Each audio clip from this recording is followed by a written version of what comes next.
Sambar premix ready. Bachelor பசங்களுக்கெல்லாம் இது வந்து ரொம்ப உபயோகமாக இருக்கும். வேலைக்கு போகிறவங்களுக்கும் கொஞ்சம் உபயோகமாக இருக்கும். ஏன்னா அர்ஜெண்ட்டாக சாம்பார் பண்ண முடியாதுன்னா இந்த மாதிரி செஞ்சு வச்சுட்டிங்கன்னா போதும். லீவு நாளில் நீங்கள் செஞ்சு வச்சிட்டிங்கன்னா அதை போட்டு டக்குன்னு செஞ்சிடலாம். ஒரு 10 நிமிஷத்தில் ரெடி பண்ணிடலாம். பருப்பெல்லாம் இதுக்குன்னு வேக வைக்கணும்னு அவசியம் இல்லை. இதுலேயே எல்லாமே கலந்துருக்கு.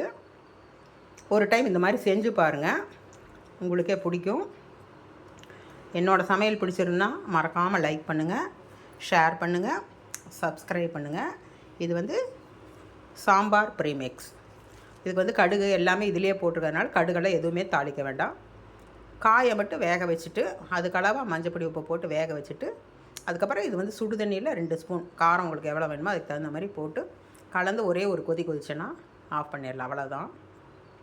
செஞ்சு பாருங்கள். நான் வேறு ஒரு டிஷ்ஷில் சந்திக்கிறேன்.